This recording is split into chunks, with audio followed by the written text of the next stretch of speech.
मैं मनोज जांगीर स्वागत करता हूं आपके अपने YouTube channel Manoj Jangir classes पे। और आज की क्लास में हम लोग बात करने वाले हैं आंकड़ों के संकलन अध्याय 2 के भाग 3 की, जिसके अंतर्गत मैं आपको ये बताने वाला हूं कि प्राथमिक आंकड़े और द्वितीयक आंकड़े क्या होते हैं और इनमें क्या अंतर होता है।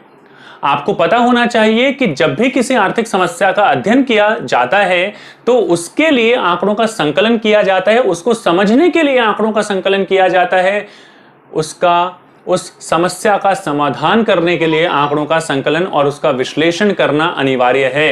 ये आंकड़े किस प्रकार से एकत्रित कर सकते हैं विद्यार्थियों?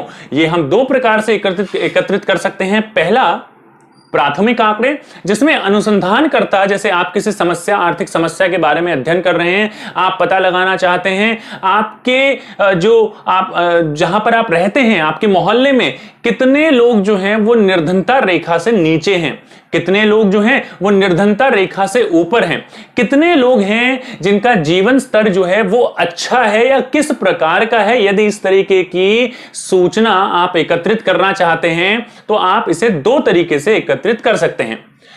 पहला तरीका कि या तो आप स्वयं जाएं और स्वयं उद्गम से उसको जो है वो एकत्रित करें। जैसे अगर आपने मेरा पिछला वीडियो देखा है जिसमें मैंने प्राथमिक स्रोत और द्वितीयक स्रोत की बात की थी, तो आपको ये टॉपिक बड़े आराम से समझ में आने वाला है। अगर आपने नहीं देखा है, इस वीडियो को देखने के बाद अवश्य भाग 2 जरूर देखें, आपको काफी हेल्प मिलेगी। यहां पर आई सेक्शन यानी कि कार्ड सेक्शन, जो आई जैसा बटन है ऊपर दिख रहा होगा आपको, वहां पर क्लिक करके आप वो वीडियो देख सकते हैं और अन्य वीडियोस भी देख सकते हैं जो सांख्यिकी से संबंधित हैं।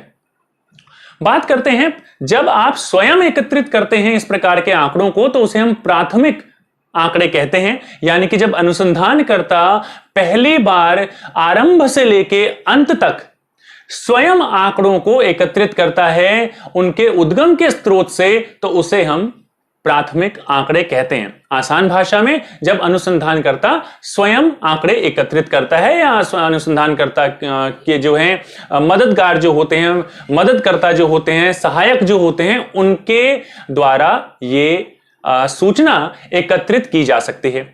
पहला तरीका। दूसरा तरीका कि आप ये देखेंगे, हो सकता है कि आपकी कक्षा में पहले से इस विषय पर आपके मोहल्ले में कोई भी विद्यार्थी जो आपके मोहल्ले में रहता है और इसी विषय पर पहले से यह सूचना एकत्रित कर चुका है, तो आप उससे यह सूचना ले लेंगे। तो एकत्रित आपके मित्र ने की है, आपके दोस्त ने की है, लेकिन उस सूचना को आप अपने उद्देश्य के लिए यूज कर रहे हैं, उपयोग कर रहे हैं, प्रयोग कर रहे हैं, द्वितीयक आंकड़े कहा जाएगा। इसके अंतर्गत आप किसी संस्था से, किसी संगठन से, किसी व्यक्ति से पूर्व एकत्रित आंकड़े जो उसने अपने उद्देश्य के लिए, विशेष उद्देश्य के अनुरूप एकत्रित किए हैं, उन आंकड़ों को आप यहां पर यूज करते हैं, प्रयोग करते हैं। इसे द्वितीयक आंकड़े कहा जाता है। आशा करता हूं प्राथमिक आंकड़ों और द्वितीयक आंकड़ों का मतलब आप समझ चुके हैं। जब अनुसंधानकर्ता स्वयं एकत्रित करता है तो आप उसे प्राथमिक आंकड़े कहेंगे। उद्गम के स्रोत से एकत्रित किए जाते हैं, पहली बार एकत्रित किए जाते हैं, इससे पहले वो पूर्व एकत्रित नहीं होते हैं। द्वितीयक आंकड़ों में आंकड़े उद्देश्य विशेष के लिए पहले से ही एकत्रित किए हुए होते हैं, इसमें सर्वेक्षण की कोई आवश्यकता नहीं होती है। प्राथमिक आंकड़ों को एकत्रित करने के लिए सर्वेक्षण की आवश्यकता परम आवश्यक है। याद रखिएगा। ये वीडियो अच्छा लग रहा है, लाइक करना ना भूलें, शेयर करना ना भूलें अपने दोस्तों के साथ, क्योंकि आपका एक शेयर, एक लाइक, एक कमेंट हमें कितना मोटिवेट करता है, हम आपको ये शब्दों में बयान नहीं कर सकते हैं। सो लाइक जरूर करें। सब्सक्राइब नहीं किया है तो इसी तरीके के और वीडियोस के लिए आज ही सब्सक्राइब कर लीजिए, क्योंकि बाद में शायद आपको ये वीडियोस मिले या ना मिले, तो नोटिफिकेशन भी ऑन कर लीजिएगा, सब्सक्राइब जरूर कर लीजिएगा। बात करते हैं यहां पर आज के वीडियो में भाग 3, आंकड़ों का संकलन, प्राथमिक आंकड़े, द्वितीयक आंकड़े। एक बार फिर से परिभाषा दोबारा से कर लेते हैं। क्या होती है परिभाषा? वे आंकड़े जिन्हें शुरू से अंत तक, आरंभ से अंत तक अनुसंधानकर्ता द्वारा पहली बार अपने उद्गम के स्रोत से एकत्रित किया जाता है। जैसे सरकार के द्वारा जनगणना, सरकार जब जनगणना करती है तो यह पता लगाती है, डायरेक्टली प्रत्यक्ष रूप से आंकड़ों को एकत्रित किया जाता है। फर्स्ट हैंड डेटा बोलते हैं इन्हें, सीधे तरीके से सीधी सूचना जो है मिलती है, फर्स्ट हैंड इंफॉर्मेशन मिलती है, सीधी सूचना मिलती है, तो इसे फर्स्ट हैंड डेटा भी कहा जाता है। ओरिजिनल डेटा यानी कि मौलिक आंकड़े भी कहा जाता है। मैंने आपको उदाहरण दिया कि सरकार जब जनगणना करती है तो उसमें हमें पता लगता है आपके देश में कितने लोग हैं, कितनी महिलाएं हैं, कितने पुरुष हैं। इस तरीके की सभी प्रकार की सूचना हमें भारतीय जो है सरकार द्वारा जनगणना जो की जाती है उससे हमें मिलती है। बात कर लेते हैं द्वितीयक आंकड़ों की। द्वितीयक आंकड़े वे आंकड़े होते हैं जो किसी व्यक्ति, संस्था अथवा संगठन द्वारा पहले से पूर्व निर्धारित उद्देश्यों के लिए एकत्रित किए गए होते हैं। मतलब उन्होंने अपने उद्देश्य के लिए उन्हें तैयार किया है, बनाया है, एकत्रित किया है, लेकिन बनाया नहीं है, एकत्रित किया है। अनुसंधानकर्ता इन्हें अपने लिए प्रयोग करता है, किसी और ने एकत्रित किए, आपने उसे अपने लिए प्रयोग कर लिया, द्वितीयक आंकड़े कहेंगे। याद रखिए ये बात, परिभाषा पूर्ण हुई।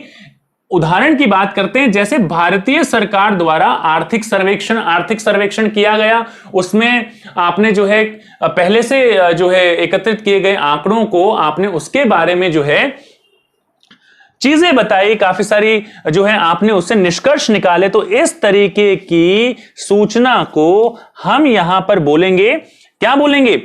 यहां पर इसे द्वितीयक आंकड़े कहा जाएगा, क्योंकि भारतीय सरकार द्वारा जो आर्थिक सर्वेक्षण होता है, यदि आप उसका इस्तेमाल कर रहे हैं, सरकार ने एकत्रित किया, लेकिन आप अगर उसका इस्तेमाल कर रहे हैं, उसका प्रयोग कर रहे हैं, द्वितीयक आंकड़े आपके लिए होंगे। याद रखिएगा इस बात को। आगे बात करते हैं उद्देश्य की उपयुक्तता। क्या उद्देश्य होता है? प्राथमिक आंकड़े एक निश्चित उद्देश्य के अनुकूल होते हैं। ये एक निश्चित उद्देश्य के लिए एकत्रित किए जाते हैं, जिनमें ये थोड़ी कहीं गड़बड़ हो गई है, जिनमें किसी संशोधन की आवश्यकता नहीं होती, कोई रिक्वायरमेंट नहीं है। जैसे कि फॉर एग्जांपल आप अपने घर में चाय बनाते हैं, चाय पीते हैं, मीठा कितना है, चाय पत्ती कितनी जाएगी, अदरक और बाकी सारे क्या जो है संगठन होगा, जो भी चीजें, जो भी आप उसमें चीजें डाल रहे हैं, आपको पहले से पता होता है, लेकिन उसमें कोई संशोधन की आवश्यकता नहीं होती। आप बाहर चाय पीने जाते हैं तो वहां आपको बताना पड़ता है, जो मिलता है उसमें शायद आपको चीनी कम ज्यादा संशोधन की आवश्यकता पड़ सकती है। छोटा सा एग्जाम्पल है आपको समझाने के लिए, आई होप आपको समझ में आया होगा। प्राथमिक आंकड़े एक निश्चित उद्देश्य के अनुकूल होते हैं, जिनमें किसी संशोधन की आवश्यकता नहीं होती, पहले से पता होता है ये उद्देश्य है, इसके लिए आंकड़े एकत्रित करने हैं और आप उन्हीं के अनुरूप आंकड़े एकत्रित करते हैं। ये आंकड़े पहले से किसी और के द्वारा एकत्रित किए जाते हैं, पहले से ही किसी और के द्वारा उनके विशेष उद्देश्यों के अनुरूप एकत्रित होते हैं, इसलिए इनमें संशोधन वांछनीय है। यानी कि द्वितीयक आंकड़ों में संशोधन की आवश्यकता पड़ती ही पड़ती है। घर में खाना खाते हैं, सब्जी में नमक कितना डलेगा पहले से पता होता है। बाहर जाते हैं किसी होटल वगैरह में खाने, तो वहां पर कम या ज्यादा आपको करना पड़ेगा, क्योंकि वहां के व्यक्तियों को आपके बारे में कोई सूचना नहीं है। ये समझाने की कोशिश कर रहा हूं इस तरह के उदाहरण की सहायता से। आशा करता हूं आप उसी प्रकार समझ रहे हैं जिस प्रकार मैं आपको समझाने की कोशिश कर रहा हूं। बात करते हैं तीसरे बिंदु की, मौलिकता यानी कि ओरिजिनलिटी। तो जो प्राथमिक आंकड़े होते हैं ये शुरू से लेकर अंत तक उद्गम के स्रोत से एकत्रित किए जाते हैं, यानी कि आप खुद उन्हें एकत्रित कर रहे हैं, बिल्कुल कच्चे माल की तरह हैं ये। तो ये आंकड़े मौलिक आंकड़े होते हैं, फर्स्ट हैंड डेटा कहा जाता है इन्हें।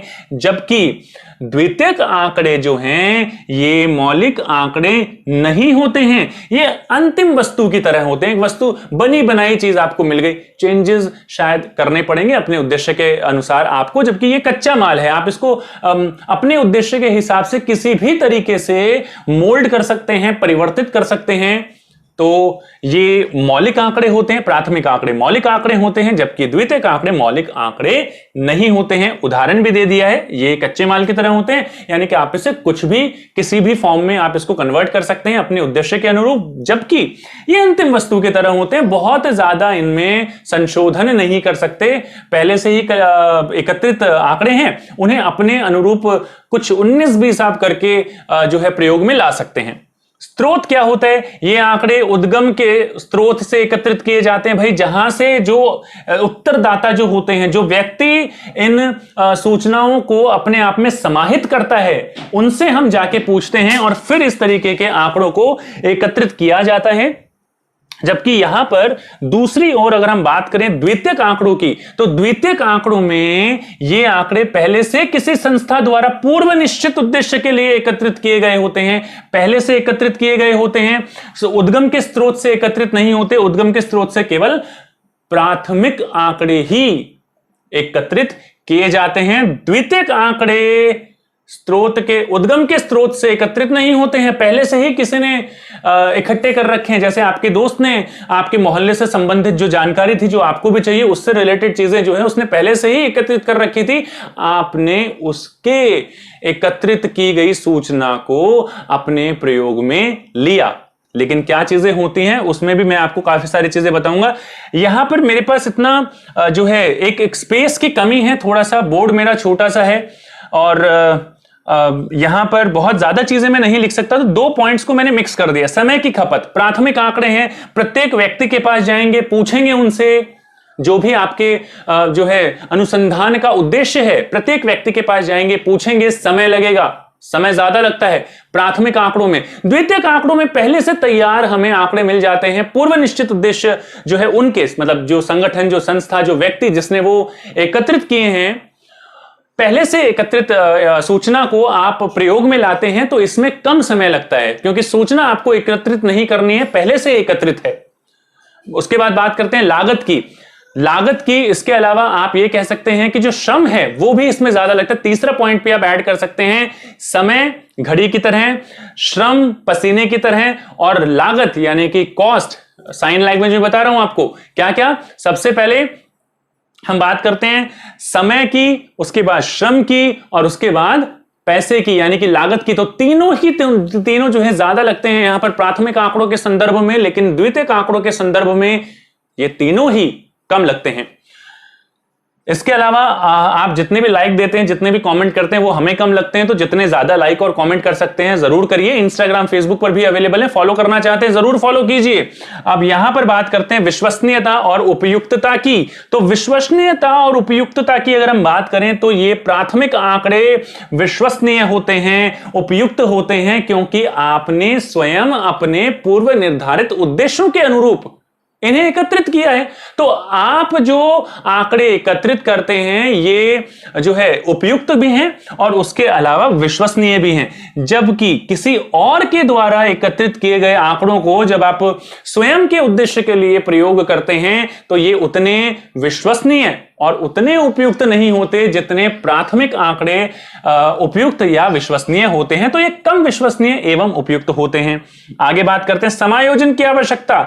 यहां पर समायोजन की आवश्यकता नहीं पड़ती, क्योंकि आपने अपने पूर्व निर्धारित उद्देश्यों के अनुरूप सूचना को उद्गम के स्रोत से पहली बार एकत्रित किया है। आप स्वयं एकत्रित कर रहे हैं तो समायोजन की आवश्यकता होगी ही नहीं। परंतु यदि आप बात करते हैं द्वितीयक आंकड़ों की, तो द्वितीयक आंकड़े जो हैं वो किसी व्यक्ति विशेष, किसी संस्था विशेष, किसी संगठन विशेष ने अपने पूर्व निश्चित उद्देश्यों के अनुरूप एकत्रित किए हैं, और उस अवस्था में आपको वहां पर समायोजन करने की आवश्यकता जरूर पड़ेगी। तो यहां पर समायोजन की आवश्यकता नहीं होती है, जबकि द्वितीयक आंकड़ों में क्योंकि किसी और ने अपने लिए अपने हिसाब से एकत्रित किए हैं, तो यहां पर समायोजन की आवश्यकता आपको पड़ेगी, एडजस्टमेंट करनी पड़ेगी। संगठन कारक, देखिए प्राथमिक आंकड़े कौन एकत्रित कर सकता है? एक विस्तृत संगठन इसको एकत्रित कर सकता है, जैसे कि भारतीय सरकार। तो विस्तृत संगठन जो होता है, बहुत बड़ी बड़ी ऑर्गेनाइजेशंस होती हैं, बहुत बड़े बड़े संगठन होते हैं, वो इस तरह के आंकड़ों को एकत्रित करते हैं। परंतु द्वितीयक आंकड़ों को एकत्रित करने के लिए इस तरह की विस्तृत संगठन की अनिवार्यता नहीं है। मैं थोड़ा पीछे हट जाता हूं ताकि आप इसका स्क्रीनशॉट लेना चाहें ले सकते हैं। आप अगर अपने पुस्तकों में देखेंगे, आपको 3 या 4 जो है अंतर मिलेंगे। काफी रिसर्च करके हमने आपके लिए ये 8 8 9 9 10 10 जो लागत और श्रम की बात मैंने की, तो 10 पॉइंट्स मैं आप लोगों के लिए लेके आया हूं। स्टूडेंट्स, अगर आप इस वीडियो को बिना लाइक किए जा रहे हैं, बिना शेयर किए जा रहे हैं और चैनल को सब्सक्राइब किए बिना जा रहे हैं, आप इसके आगे आने वाले बहुत सारे इंटरेस्टिंग वीडियोस मिस कर रहे हैं। तो चैनल को लाइक कीजिए, सब्सक्राइब कीजिए, शेयर कीजिए अपने दोस्तों के साथ, बताइए कि किस तरीके की चीजें जो हैं यहां पर, किस तरीके के अंतर जो हैं बढ़ाए जा सकते हैं इन दोनों प्रकार के आंकड़ों में। और मैं मिलूंगा आपसे अगले वीडियो में। तब तक के लिए पढ़ते रहिए और देखते रहिए, बहुत सारे वीडियोस हैं आपके लिए। जाइए डिस्क्रिप्शन में चेक कीजिए। अगर आप हमारे व्हाट्सएप ग्रुप को ज्वाइन करना चाहते हैं वो ज्वाइन कीजिए। कोई डाउट्स है पूछिए, you are always most welcome. Comment section आपके लिए खाली है और जरूर बताएं वीडियो कैसा लगा। मिलते हैं आपसे अगली क्लास में, तब तक के लिए गुड बाय।